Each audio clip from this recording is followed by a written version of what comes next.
Coulter. I'm a Scottish artist and I work in Fife by the sea and in North London. I spend my time between two places. A lot of my work involves rubbish that I find out at sea, plastics and other trash that gets washed up. I also pick up things in the streets in London. I'm terrible. But I've got a big thing about what we're doing to our environment, the plastic pollution, the general waste.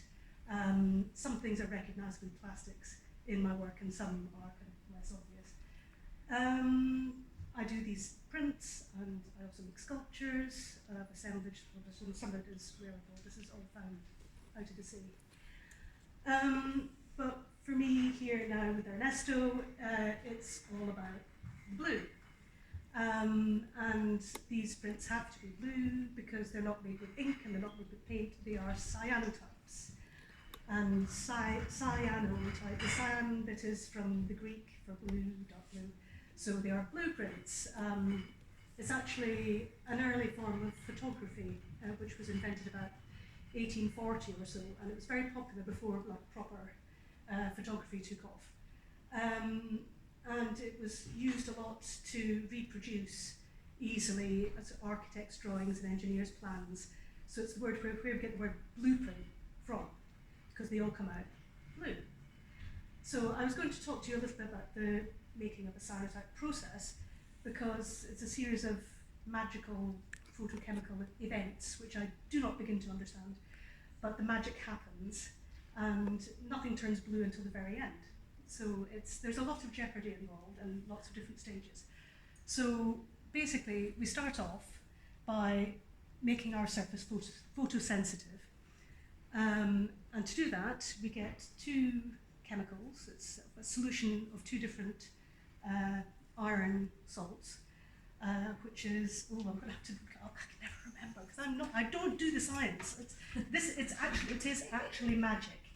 If you're familiar with Harry Potter, I'm like Seamus Finnegan in potions, okay? So I don't know the science, I just do it. So it's ferric ammonium citrate and potassium ferrocyanide, and you mix them in equal proportions, and then you get this sort of bilious green, really unappetizing looking liquid, which you can paint onto your surface. For these pieces, there are slightly different kinds of paper. That's basically heavy watercolor paper because it will stand up to the rigors of the process. So you paint your surface, any absorbent surface, material will work really well, natural from wood, shells, all sorts. And then you have to let it dry in complete darkness, because once it's dry, it's photosensitive. It's magic. And for me, it's literally the cupboard under the stairs is where I dry it, so it is literally magic. So once it's dry, you're good to go. You just keep it in a suitable container which doesn't let light in,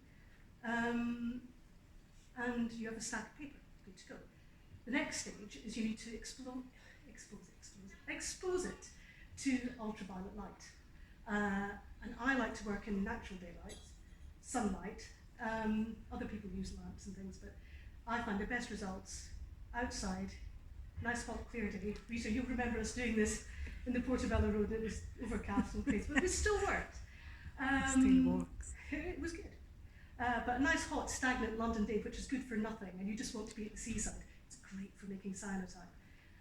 I also work in Fife by the sea, where it's windy and cloudy and the rain comes when you least expect it. So it's more of a challenge. But these two pieces were both made in London, which made life a little easier.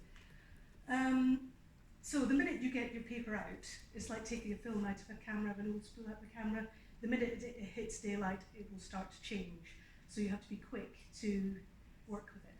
Some people use like photographic negatives. So you can make like a black and white picture and it's blue and white by putting a negative onto your prepared surface. I use objects. And there's a bit of a nasty plastic dish on this one, which is a nice sort of sun effect. This object you place on the paper stop the light getting to the paper, and it kind of creates a negative, so light becomes dark and dark becomes light. So where you have objects on, the more contact you have with the paper, the paler it is. But at this stage, your paper that you take out is that nasty yellowy green colour.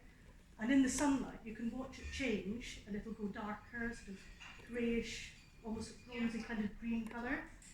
And when you think it's been there for long enough, and I just judge it by that, other people are very sort of strict in time, and looks okay. You take your objects off, and you rinse your paper in clear water, as dunked in the sink, until no colour comes out of it, because you'll get the yellowy green will wash out in the water. And once the water's clear, you're good.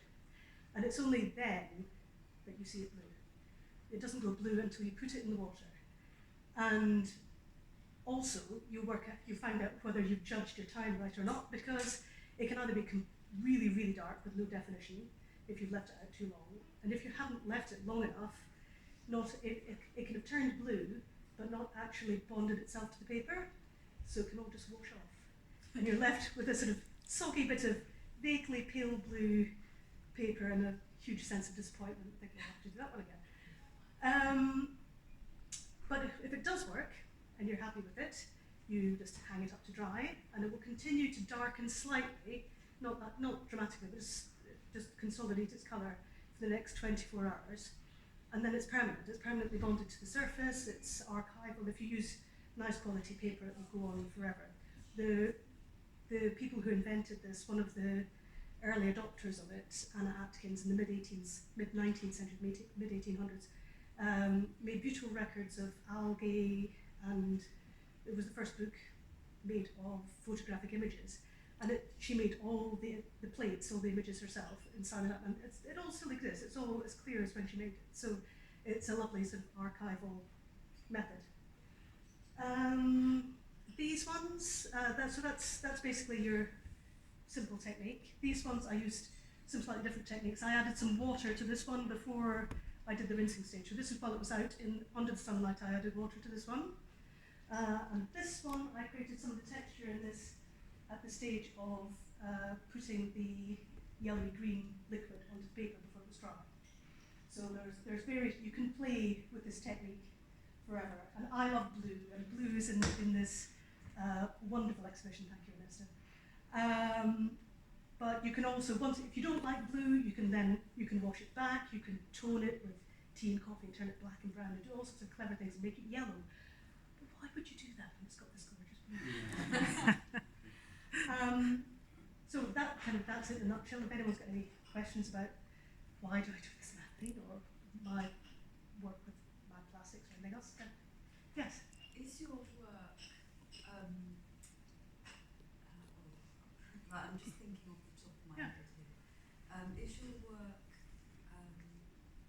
more technically led, or is it ideas led? Most of my work is more ideas-led. These ones were a bit more sort of technical experiments, which is why I got a lovely, predominantly blue image, which fitted the theme of this show particularly. And these are kind of more abstract than most of my work. Most of my work is sort of can be identified with. It's got a lot of identifiable plastics, which aren't always necessarily obvious when you first look at the image. But I incorporate sort of waste plastics and gloves and bottles and ropes and nets and things that wash up at the sea in a way that what I aim to do is have it look quite attractive. Well, that's quite nice. Well, actually, that's not nice. That's a load of rubbish. So basically, my work is a load of rubbish, and my message. I like people to be drawn into it and then be challenged by what they're seeing. So a lot of my work is sort of idea driven rather than actual the technique. Although this one was more about, these particular pieces were more about playing with the technique. Although I have plastic. This one, plastics were obvious in it. This one was created by putting plastic onto it and peeling it off to get some of the texture. Quite experimental. But it's great. It's a great technique to play with. It's great fun, and it always surprises you. You can think, this is what I'm going to make, and you can intend to make. And sometimes it does come out the way you intend, but a lot of the time you think, oh, that's interesting. I'll do that again, but in a different way. So it's great. It's a great technique to play with. And where else can we see your work? Where else is my stuff? Well, I've got a piece in the news building. You mentioned the news building. I've got a piece actually in the ING Discerning Eye until Sunday, but it's been sold, so thereafter that's gone. Oh, so I'm excited. I don't know who's bought it yet. I have asked, but I don't know. And where else have I got? I've got a piece in Paris.